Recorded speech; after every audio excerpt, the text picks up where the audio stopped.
Hi there, I'm your host, Bryan Huskey, and as alluded to in my introduction of this podcasting effort, content here is going to range across a variety of topics and interests.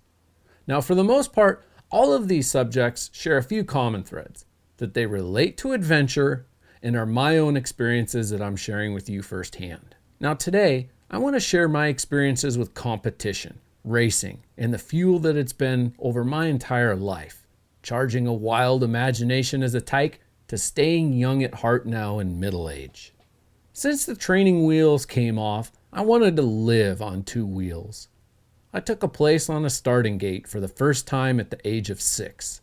So as far back as I can remember, I found a favorite kind of satisfaction aboard two wheels. A few years later, I was racing the 80cc mini class at various motorcycle races in Millican Valley and China Hat areas east of Bend, Oregon. In the late 80s, though, my friend's dad crashed and broke his neck while out riding. And although dirt bikes were a staple activity for my dad and I, he freaked out a bit and pulled us out of regular moto riding. Now I was crushed and missed riding and racing immensely. Despite the disconnection, I continued to follow professional motocross racing like other kids followed their favorite football or basketball teams, which I had very little interest in.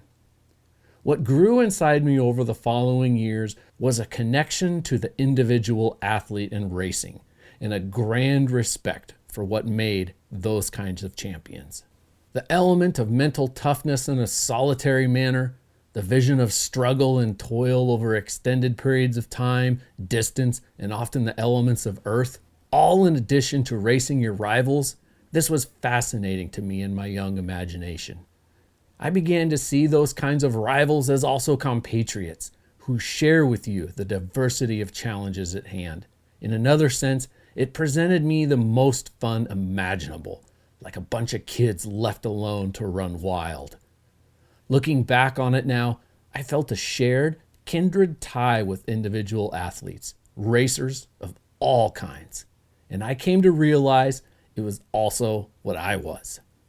In junior high and high school, I ran track and cross country. However, summers were spent focused on mountain bike racing, which I totally enjoyed.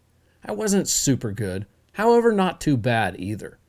I eventually made my way up to the junior expert class and secured some decent sponsorships over a handful of seasons. I felt at home in the mountain bike community and culture that was taking shape in Bend in the early 90s. My BMX and dirt bike skills, paired with a medium build and long distance endurance, made a good fit for competitive cycling. I had a network of friends who also raced. They were all just fantastic kids and are still to this day good friends and incredibly solid, successful, self-made individuals. Cycling was something that I was pretty good at, and I was drawn to the individual nature and competitiveness of cross-country mountain bike racing. Other peers experienced team sports during school years, but those just weren't for me. I was drawn to the solitary conditions and outcomes of long, hard races, and each person owning every ounce of their finish or failure. At 18, out of the house and old enough to get a loan, I bought a 1994 Honda CR125, which I rode and raced the wheels off of. And over the course of the next several years, I moved into newer, bigger, and better bikes. That progression was mirrored by my racing class and finishes too, helped in large part when I plunged into the social group of some of the fastest pros in Western off-road racing. Like anything in life, the best way to get good at something is to hang around people that are way better than you and copy them. In a short matter of time, my skills developed to a high level by riding with this crew of pros. We'd stage our camp in the deserts east of Bend and ride several hundred miles of single track over weekends when the dirt was good. Reaching this next level of ability brought about another awareness that, like anything in life, the better you are at something, the more fun it is.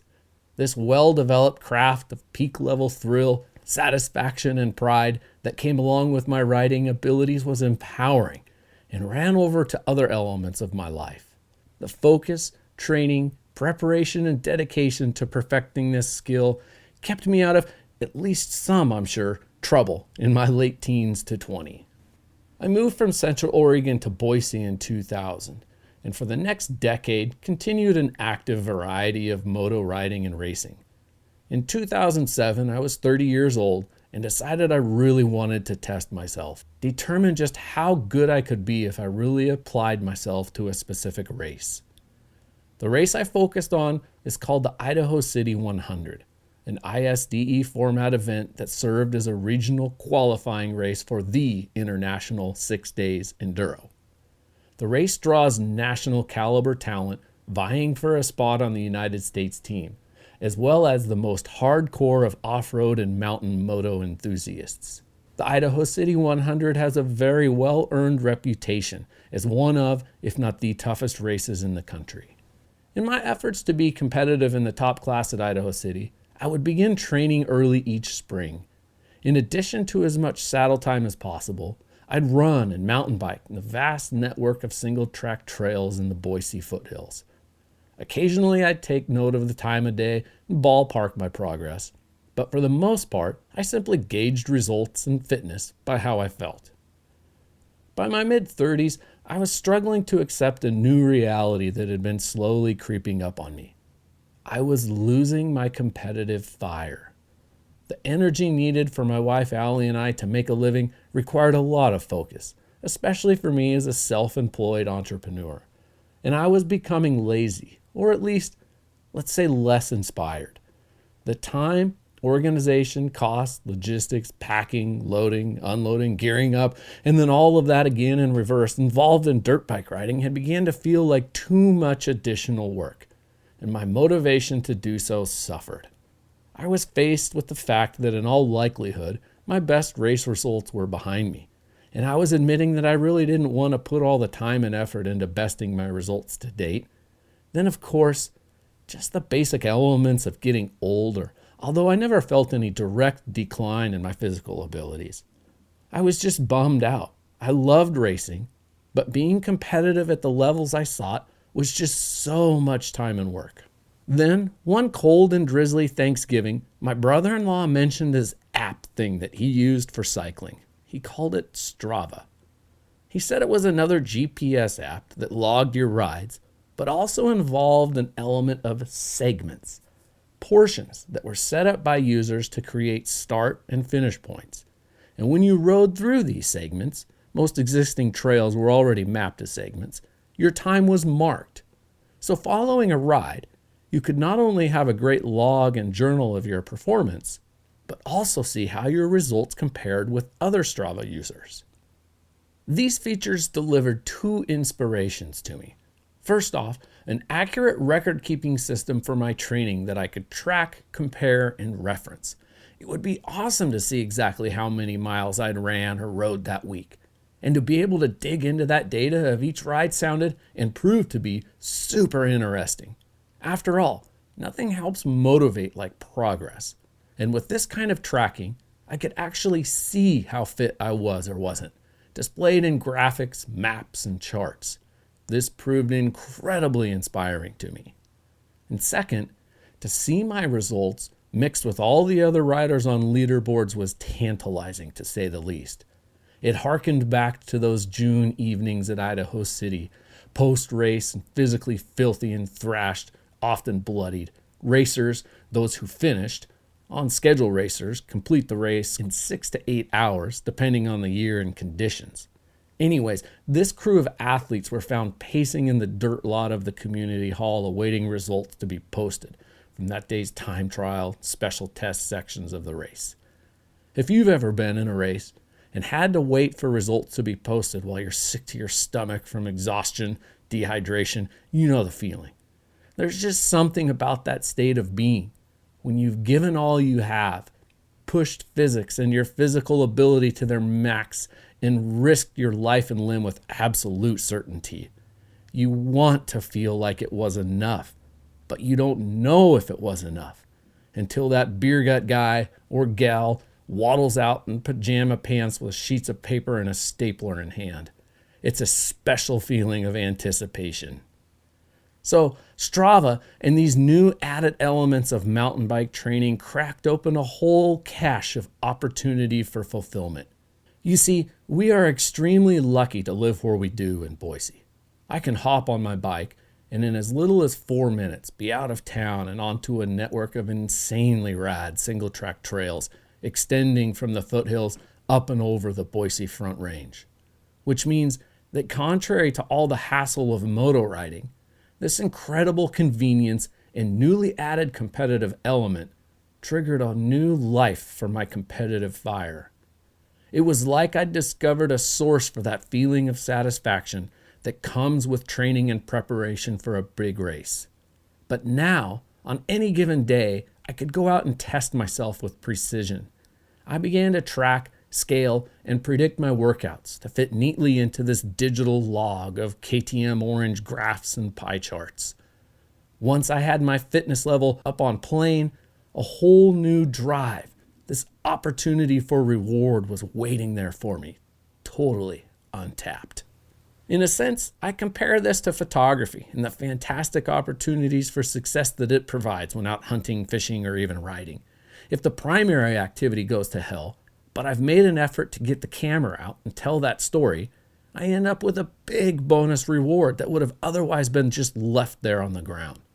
While using Strava, despite my performance, it adds data to my effort and annual progress.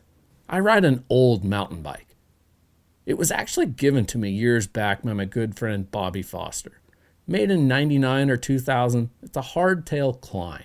Blaze red, faded to canary yellow. Its fat aluminum tubes look like they're made of gumball candy. And the honed down welds balance perfectly between visibility and blend. It's a beautiful bike and a true classic from the vintage of bike racing that I came from. I eventually bent the stock Manitou suspension fork, which sported an inch and change of travel, and replaced it with a rigid carbon fork. Technology-wise, the bike is ancient. Performance-wise, its steep 1990s geometry, cantilever brakes, 26-inch wheels, narrow bars, and zero suspension make it a very dicey proposition at speed on downhills. On the climbs, at under 23 pounds, it's efficient, light, and simple. A match made in heaven for the cush Boise trails and this fat old dude. And I might add, a combination often resulting in respectable synergy. I'm not the strongest climber. Only when I'm in peak fitness can I be a threat to other riders on long climbs. But I can honestly say my downhill skills are pretty damn not bad. I attribute this, of course, to so much time on motorcycles. I think I have a baseline tolerance for being quite comfortable going very, very fast on tiny twisting trails. That and fat rolls downhill fast. So with this bike helping so much on climbs and my extra gusto for high-speed bike handling, my old bike and I make a great pair, and on occasion have racked up some accomplishments on the digital leaderboards of Strava that I'm very proud of, especially when my bike is factored into the equation. And with this added new element, Strava inspired me not only to get fit, but also competitive on a mountain bike again. I reactivated my old 5-digit USAC racing account and even started racing again. Nothing special, of course. I started out in the fat old dude class, but over time did work my way above the mid-pack classes and overall finishers. I added local cyclocross and short track series to my calendar, and even raced a national level Enduro Cup. Yes, the bicycle version, not moto, as that name has been widely adopted by the mountain bike industry in recent years, and that style of mountain bike racing has taken on the same name. And quite frankly, that effort itself was a significant high mark in the just to be different category, as entering this kind of race on a 20th century rigid mountain bike is unheard of and frankly ridiculous. But per my long background with rigid bikes, and the fact that I'd raced insane downhills like the Mammoth Mountain World Cup in 1994, I was unfazed by the mismatch of an old rigid bike versus ski mountain. And I sure got a lot of crazy comments and cheers from spectators, shocked to see this idiot wielding a knife and gun battle. It was ultra fun, went really well, and I hope to do it many more times.